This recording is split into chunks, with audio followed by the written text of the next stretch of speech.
Well, it's May 18th here, and spring is about to give way into summer. We still have a ton of rain coming in, which means our food plots are off to a great start. Bucks are growing antlers, does are about to drop fawns. It's a great time to be in the woods right now, but it's also a very critical time.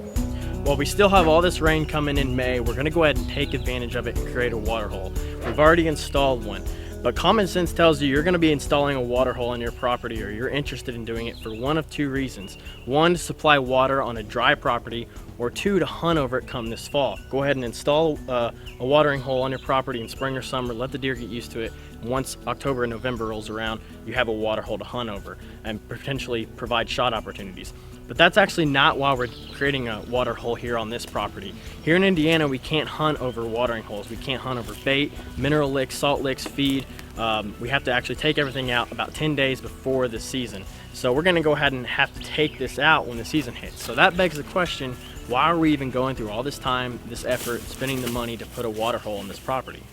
The real reason that we installed this water hole on this property is to create social hotspots. Now, this is an idea that I really want to promote and drive into this season.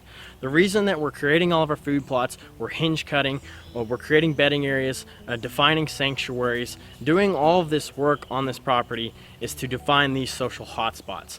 Now, once the season hits, especially here in Indiana when we can't hunt over bait and all that, when the season hits, all of the bait will be gone, the feed, the watering holes, everything will be taken out. There won't be anything. But the thing that will last, if we do it correctly over the summer, will be this social hotspot. The deer, the fawns, the does, the bucks, all of the trails, the scent even, all of it will still be here once the season hits. So this will tell the deer herd that this is the place to be, which means a lot for October and November hunting. Now, the first thing we had to do in installing this water hole, and the first thing that you have to do, is determine where you're going to place it. You have to consider existing deer movements, the bedding areas, the food sources, and in this case, we have a fairly large bedding area that we defined as a sanctuary last summer, and then we have a food plot right on the other side. So we're right in between those. And this section of hardwoods, if you guys remember from last year, is where we had a ton of deer movement. Mostly because of our mock scrapes. We had a mock scrape experiment, and this water hole is actually sitting in between these two lasting mock scrapes. But the deer transition from this sanctuary and from the bedding area, they feel very secure in this hardwoods. We actually had our hit list bucks, Oscar and Jax, moving through this hardwoods quite a bit, even when they didn't come out to that food plot. So they do feel very secure in this location. Again, they're going to move out of the sanctuary to this less stressful environment here by the watering hole. We're going to actually put some minerals out here too. And then they're going to work their way into the food plot and then into the larger ag fields. So this movement will definitely be during the daylight. Now again, once the season hits, we're going to have to take all this out. But the memory, all of the deer movement, and the transitioning from this sanctuary to this, to the food source, and that will all last come fall. And again, this will be the social hotspot, just adding another element to it. So those are all the real reasons behind why I'm taking this time, taking the money, and doing all this effort just to put in this watering hole. I think these social hotspots are going to be the key this fall for our success come this deer season. And this might spark an idea of where to put it on your property. So hopefully these tips will actually help you. But let's move on to the actual materials. I just picked up a 40-gallon Tough tank. It was pretty cheap, 25 bucks, and it's shallow, and it's also a little bit elongated.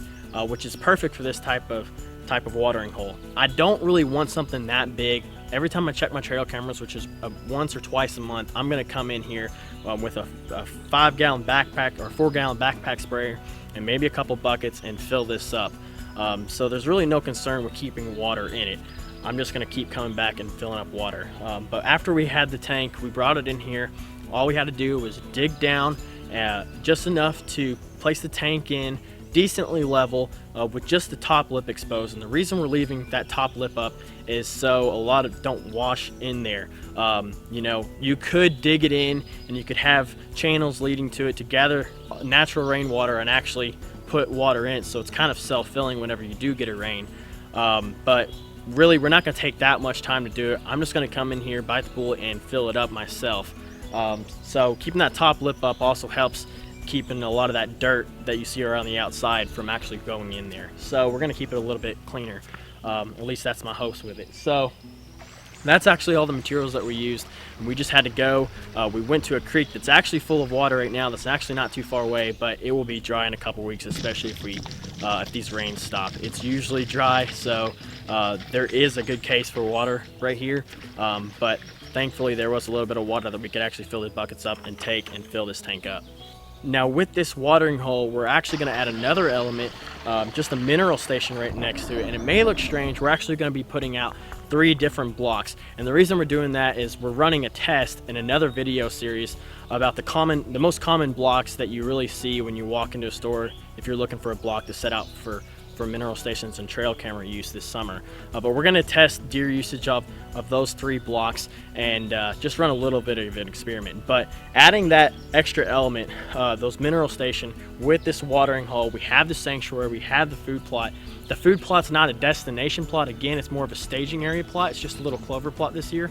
But the idea is to work these bachelor group of bucks and all these does and the fawns through the sanctuary into this watering hole, this mineral station, create the movement to the staging plot and then into the larger ag fields. Now the other tip that I want to drive home with you guys, beyond the reasons why we're putting this watering hole out and how to install the watering hole, is to keep your scent and keep your pressure very low on this. All of this work, the food plots, the hinge cutting, the sanctuaries, even the watering hole and the minerals, putting these trail cameras out, none of it will work if you're coming in here too often and checking those trail cameras. I know it's addicting, it's really fun to be out here and doing this management, but you really have to make yourself come out here maybe once a month or even less than that. Anytime you do need to come in at noon or when the deer movement is going to be very low in this area. Come in scent free and come in very quiet. Don't be loud, don't have a ball, just come in, treat it very seriously. Try to whisper all your time on your property. I know I'm doing a video right now, I'm right on the edge of the sanctuary, but I gotta do the video. So, but other than that, just keep your scent, keep your pressure very low on this property. Check these cards not so often. Make yourself really stay off of your property. None of this will work, especially creating the deer movement that you really want to see and the social interaction that you want to see. None of it will work if you're coming in here too often. But other than that, we're gonna keep you updated on this watering hole, the minerals, the food plot, what we're seeing coming out of the sanctuary. We're gonna keep you up to date on all of that. And if you guys have any questions, feel free to ask.